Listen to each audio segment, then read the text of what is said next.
We left off where Agamemnon and all of the Greeks were stuck on Aulis. The winds had died, do you remember? And we have, the winds had died. Agamemnon learns that the reason the winds have died is because he's angered Artemis, the goddess. The goddess is also the protection of animals, but Artemis is also the protection of young girls, is the protector of young girls and teenage, the tween age, kind of the tween age of girls. And you remember that what happened is the winds died and they sent an oracle to figure out why that was, and that what had happened was that Agamemnon had angered Artemis in a previous time, in a previous story, and Artemis said, I'll have the winds come back again, but only if Agamemnon sacrifices the most sacred thing to him, which would be his firstborn daughter, and that was Iphigenia. And so Agamemnon agonizes over this. There's phenomenal artwork around that around the agonization of this father who knows what he needs to do. The goddess has declared it. And even though he says he doesn't want to do that, all of the other kings threaten to kill him and then go kidnap her and kill her also, because they've all amassed here. They're all waiting to go to fight in Troy so that they can then come home to their families and come home victorious. So Agamemnon has created a ruse and had his wife Clytemnestra bring this beautiful daughter Iphigenia to the island of Aulis.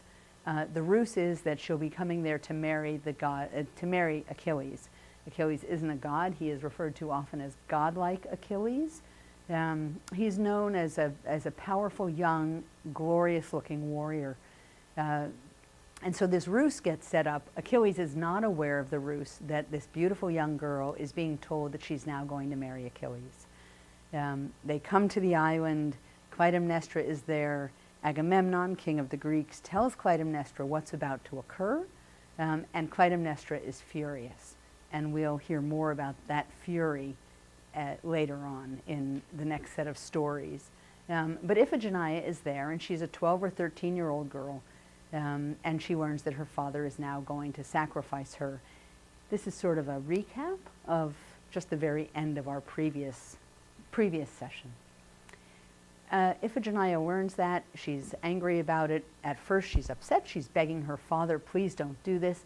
And then she kind of gets imbued with the spirit of the goddess, and she says, you know what? I'm going to do this. If it means the Greeks will be victorious in the end, this is the least I can do. And Clytemnestra is sobbing and trying to get her to stop, and Iphigenia says, no, that's okay. This is what I'm going to do. And she bravely marches forward to the altar, and all of the troops are watching. Many of them are in tears. Again, the artwork shows all of that. Agamemnon is bereft. And just as the sword comes down to kill this young, beautiful woman, the soldiers all look down, they hear the sword come down, and then they look back up, and the girl has been replaced by a stag. Artemis, the animal of Artemis, is the stag. So she's replaced the girl with a stag. There's another story that shows that Artemis has basically whisked the girl away so she doesn't have to experience all of the trauma that's about to befall her family. So she's been replaced by a stag. The cheers go up throughout all of the armies. Clytemnestra goes home furious. No surprise, this was her beautiful firstborn daughter. She's been tricked. She's angry. That story, again, we'll pick up later. But in the meantime, all of the heroes now are delighted. The winds pick back up, and everybody sails on to Troy. And they're sailing on to Troy, again, because they have put their word there that the sanctity of this marriage between Menelaus and Helen is something they will all fight to preserve at all costs. Okay, so the story with Helen. So we end up in this situation now where the Trojan War begins. We have all of these we've got the Greeks, and we've got all of the other cities of the region and the kingdoms of the region coming to Troy to take over Troy in order to get Helen back. So the war actually goes on for 9 years before we read anything about what's going on there. But we now know the warriors have been away from home for at least 9 years, and probably longer, given the time it took to get to Aulis. But they've been away for 9 years. The Iliad picks up in the 10th year. So the Iliad picks up, and now we're really deeply on the battlefield. We're learning much more about each of the interactions, but we know that Agamemnon is the king of the Greeks. We know his brother Menelaus is with him, and the two of them really are leading the troops through this entire battle. The battle gets really ugly. There's a great deal of death. We learn a lot about what it's like to be, what's the proper way to be a man on the battlefield in those times. That's really the wisdom that's coming forward here, is what is it like to be brave. So at another time I will tell the story of the Iliad. In fact, I'll probably do it after this one. I mean, it's really somewhat complicated. But for now, what we're going to do is we're going to spin to the end of the war. The end, so my apologies for that, but we're going to spin to the end of the Trojan War. We're at the end of the Trojan War, and now Troy has fallen. The King Priam has fallen. His wife has been taken captive. There are just all these horrible stories about the way things end. So we're at the end of that Trojan War, and now the different veterans, now the different military men go home. And different people have written different things about how they actually go home, right? We learn from a book called the Odyssey that Agamemnon goes home. He goes home with having the spoils of war be Cassandra, that's King Priam's daughter. So Cassandra is of Troy. Cassandra had been a priestess to Apollo. Apollo, the god of consciousness and awakening and intelligence. Cassandra had been a priestess to Apollo, but when Apollo approached, and Apollo's gift to her was a gift of prophecy. So Cassandra has the gift of prophecy. So Cassandra is now spoils of war of Agamemnon. Agamemnon goes to return home. He's got Cassandra with him, this beautiful young princess of Troy. Cassandra is there, and she is screaming and sobbing and tearing her hair out and screaming of what is going to happen, because she's seen everything that's going to happen. And this is where the tale, the trilogy called the Odyssey, picks up. But Agamemnon gets back. Agamemnon comes back with Cassandra. Cassandra is screaming. He comes back. There's a lighthouse with a watchman out watching for when the ships return. Clytemnestra has set this up. Clytemnestra is the queen of the Greeks, to Agamemnon being the king, but Clytemnestra is having an affair. She's having an affair with a man named Odysseus, and they have plotted the revenge against Agamemnon for the murder of Iphigenia. It really gets pretty complicated, but just sort of as I tend to tell all of my students, be with your confusion, because it's a lot of different names coming at you kind of quickly. And I think that what we'll probably do is when we put up the course, what we'll do is also put up a list of the different names and the who's who, so you've got something that you can actually look at.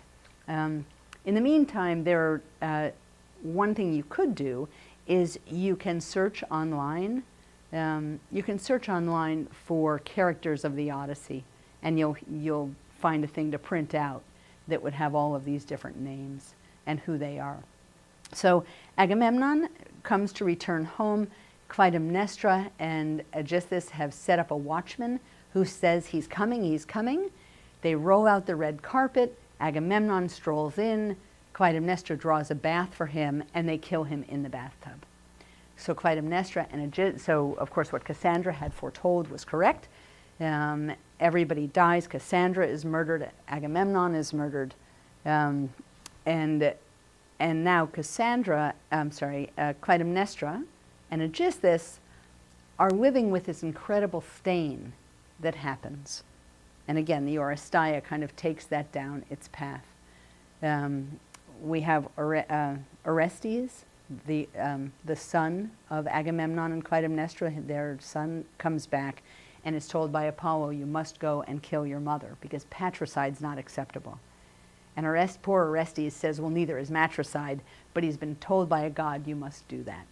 So Orestes then goes, he murders Clytemnestra, his mother, murders Odysseus also, and then he is tormented by what he's done. And ultimately, Athena creates a jury system for him to actually find any sort of a reprieve. I mean, how do you address matricide and patricide in ancient Greek society? So again, about the confusion thing, so you've got all of these stories that kind of are interweaving with each other. So I'm happy to go to explain a little bit more of these other stories, but I'm going to really do my best to track with the Odyssey, at least for this class. So, meanwhile, back at Troy, so we have Agamemnon's gone home, we have Ajax, these are kind of some of the great heroes, Achilles, who has died at Troy, but the one we're really following now is Odysseus. So somehow the war has lasted for 10 years, and another 10 years has gone by, but Odysseus hasn't come home. So who is telling this story of Odysseus and of the Odyssey and of the Iliad is a poet bard named Homer. A lot of question about, is there a single Homer? Are there many Homers? We just don't really know that. But the one thing that scholars can totally agree on is that Homer is blind. So he's often imaged, and I'll show you one of the images, he's often imaged playing a lute or a lyre and just looking up at the sky. He will get divine inspiration from the muses. And all of the Greek epics start with, "Oh, tell me, O muse," basically inspire me to tell this incredible story of Odysseus, the warrior who came home, but somehow is lost, right? So Odysseus, all of the other warriors have gotten home. They've gone home, they've gotten home. There are different stories about the different ones who have gotten home. But somehow, 10 years later, Odysseus still hasn't been found. Nobody knows where he is. So what we're going to do now is we're going to track the story of Odysseus. So what we know of Odysseus is that he was the king of Ithaca. He's married to his beautiful wife Penelope, and they have an infant son named Telemachus. Telemachus meaning end goal, right? T-E-L-E, like a telescope, to be able to see far into the distance, or a telomere, far off away and into the future. So we have Penelope. So Penelope and Odysseus have this beautiful baby, and then Paris ends up taking Helen back to Troy. And Odysseus is called on to meet the vow that he made, that indeed he would travel, he would hold this marriage sanctified. So two representatives from the kings, from Menelaus and Agamemnon, appear with Odysseus. They come to Ithaca to tell him what's happened and to tell him that he now has to go off to war. And he behaves like he's crazy. So what he does is he's got a plow, and he hitches up two mismatched animals to the plow, one donkey, one ox. And so the plow is going all over the place, and he's trying to get it, he's just plowing crazy lines. He's clearly behaving nuts. And the two squires who have come for him believe that he is just faking it, right? They say, well, listen, we know you're not real, and you're just fooling us. And so what they do, and Penelope comes out with Telemachus in her arms. And so what they do is they grab the baby and they throw the baby down into a furrow right in front of the plow. And Odysseus pulls up short, and he absolutely won't run over the baby. And that's when they say, you're not crazy at all, right? You're not crazy. You are totally faking it. Thank you very much. Get on your military, get on your armor, get your army together. Come on, we're all going. And of course, he's been caught in his lie. He's wily. It didn't work. And so he ends up in all this also, and he ends up in the Trojan War. So 20 years later is where the Odyssey begins.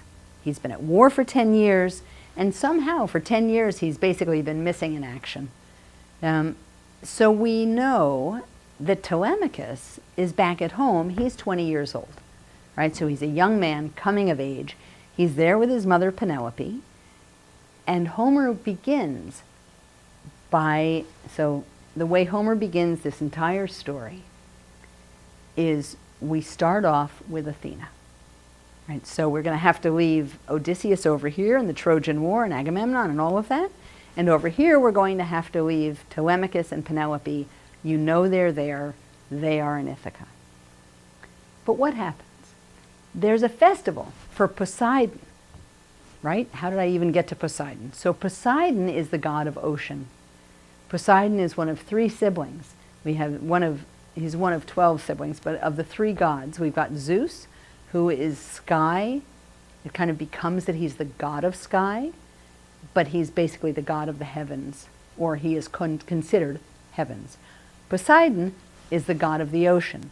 He is, I said that's kind of a latter day thing that he'd be called the god of. It was that he was just ocean. And the third brother is Hades, the underworld. Again, he is now referred to as the god of the underworld, but he's just the underworld was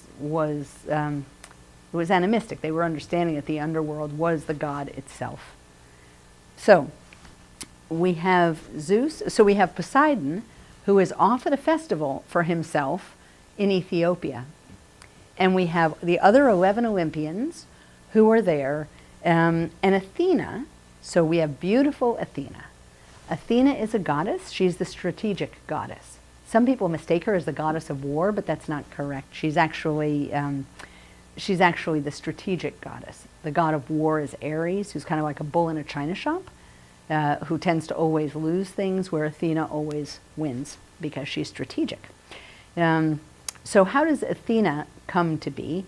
So we have our 12 Olympians that I just named.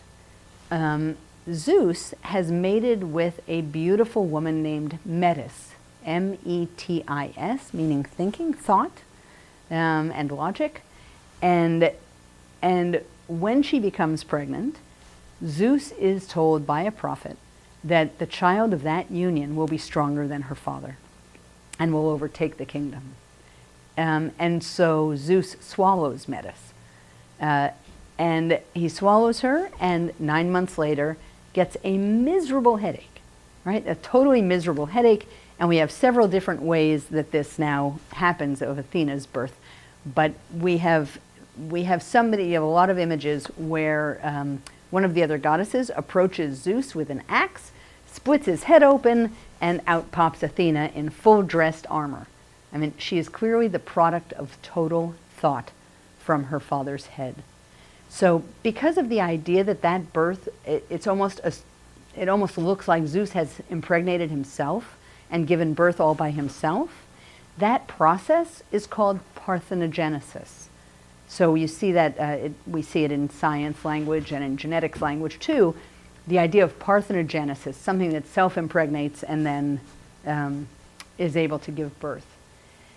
So Athena's name is Athena. One of the monikers for her is Athena Parthenos because of her birth story. But then, of course, anyone who's either lived in Nashville in Tennessee or been to Athens, you know that somewhere there is the Parthenon. It is dedicated, the temple of Athena. That's where its name is coming from. It's alluding back to, it's a reference back to her birth story. Okay. So, like I said, we have Poseidon, who is off at a festival for himself in Ethiopia, and Athena goes to her father and says, you know, that poor guy Odysseus, I mean, he has been trying to get home for 10 years, and we know that Poseidon's angry with him, but Poseidon's not here, and can't you just intervene? I mean, he's really trying hard to get home. He's now stuck on the island with Calypso. She continues to seduce him. He just sits and pines away for his home and for Penelope. And so Zeus acquiesces, and he says, you know, you're right. He turns to Hermes, who is the communicator god. He's also the messenger god. So he's often imaged with wings on his feet, and he's holding a messenger staff. It's kind of the beginning of the idea of don't shoot the messenger, right? The messenger goes out onto the battlefield carrying a white flag or something that makes it really clear that the messenger is not in the fight. Hermes is also, as I said, he's the communicator god. He's also the god of the slip of the tongue. So when you are talking to somebody and you say exactly what you meant, but you didn't necessarily think you meant to say it right then, that's Hermes. The other thing, his Roman name is Mercury. So he's mercurial. I mean, we see, you know, for those of us who used to play with Mercury when we were children, right? It's a shapeshifter. So Hermes, Mercury, is a trickster, right? You can't quite figure out, is he a liquid or a solid or is he a gas? Much like Mercury, the metal.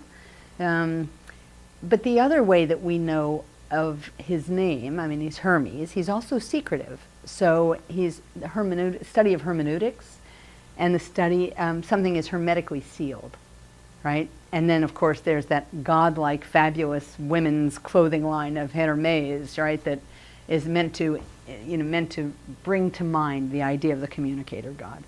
So what Zeus does, Athena has convinced Zeus to go to Calypso and say, okay, it's time for you to let Odysseus go home. It's been long enough.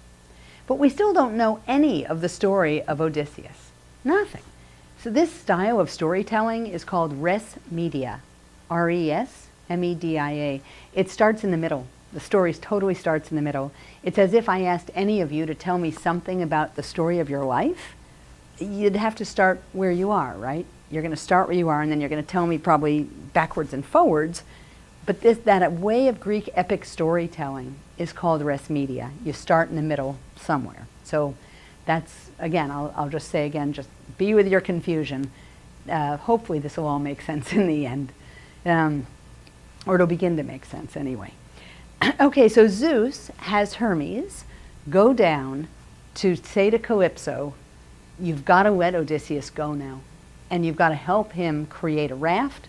You've got to give him a way to just get off the island because Odysseus has nothing. Calypso argues the point with Hermes and says, I've tried to offer him everything. I've offered him immortality, and he doesn't even want that. Right? So Odysseus has come to realize after his 10 years, whatever he's gone through over the previous 10 years, he's come to realize that it's not a man's lot in life to be immortal. It's not quite right. So being on this island of Calypso, her name is where we get the word eclipse from. She's hidden. She's also one of the daughters of Atlas. So some of you may know in the center of Rockefeller Center or nearby Rockefeller Center, we've got Atlas holding up the earth, or he's actually holding up the universe. People often mistake that. There's a whole wonderful story about that too, that I'm not going to go there. But Calypso is a daughter of Atlas. So Hermes goes to Calypso, says you've got to let him go. Meantime, Athena goes down to Ithaca. So in Ithaca we have Penelope, Odysseus' wife. We have Telemachus, the young man, now he's 20 years old. And what's happened is Penelope is this beautiful woman, and she is the queen of this kingdom. And so all of these suitors are coming to try to entice her to marry them. And unfortunately, they're all behaving like pigs. So they are eating their way through all of her food, really Odysseus' kingdom. They're going through all of the livestock and going through all of the wine. And they're very dismissive of Telemachus because, of course, he's a child. Or he has been a child, and he's kind of behaved like a mother's boy up to now. He doesn't know his father. He doesn't remember anything of his father. He's heard that his father is kind of a big deal, and he's got a great reputation, but Telemachus has never learned any of that for himself. So Athena comes down, and she stands at the door of the dining hall of Odysseus' palace. And Telemachus is sitting there, and Athena has shapeshifted, and she's there as an old wise man named Mentor. There was a man named Mentor who had tutored Odysseus. And so Telemachus we don't have any indication that Telemachus knows who Mentor is. Certainly we don't know that he knows this is actually Athena. But in the way of the Greek world, hospitality is premier. So the guest-host relationship is understood to be sacred. So Mentor, this old man, somewhat disheveled, looking kind of bedraggled, is standing at the door. Telemachus sees him. The suitors are all getting drunk and feasting and just being obnoxious. Penelope is up in her room weaving. What we know of Penelope is that she's weaving a burial shroud for her father-in-law Laertes. So this is Odysseus' father who lives there, who actually has left the palace and now lives out more in a rural area, but still, of course, in Ithaca and still within the kingdom. But what Penelope is doing is she's weaving this funeral shroud by day, and every night she unweaves it. She weaves it and unweaves it, because what she's told the suitors is that when I finish this shroud, I will choose one of you to marry. So she's delaying, right? She's stalling. Meantime, Telemachus sees this old man at the door, goes and says, I am so sorry, it's such a mess here. I should be able to welcome you in with the most wonderful, lavish welcome. Please come in, sit, tell me who you are. He calls for the servants to bring the best of the meats and the wine. And this is Greek hospitality. Is they're being feted, they're being welcomed completely, fed, his feet are washed, and all of this is going on. And again, Telemachus doesn't realize that this is Athena in disguise. But we get an insight into what does it actually look like, the guest-host relationship. The host hasn't asked, who are you, what are you doing here, and what do you want? They are welcomed in, often for many days, without ever being asked, who are you? Okay, so I'm going to stop here in a minute, but I just want to leave everybody where, kind of what's happening in different places, right? So we have Poseidon, who's still in Ethiopia. That's the god of ocean, still in Ethiopia. We have Odysseus, who is still with Calypso, hidden away in the eclipse, right? Hidden away, but Hermes has told Calypso, you have to help him build a raft, give him some clothes, and send him on his way. And then we also have Athena, who's gone over to Telemachus to start to pump him up, to start to find out who he is. Okay, we're going to stop there for now.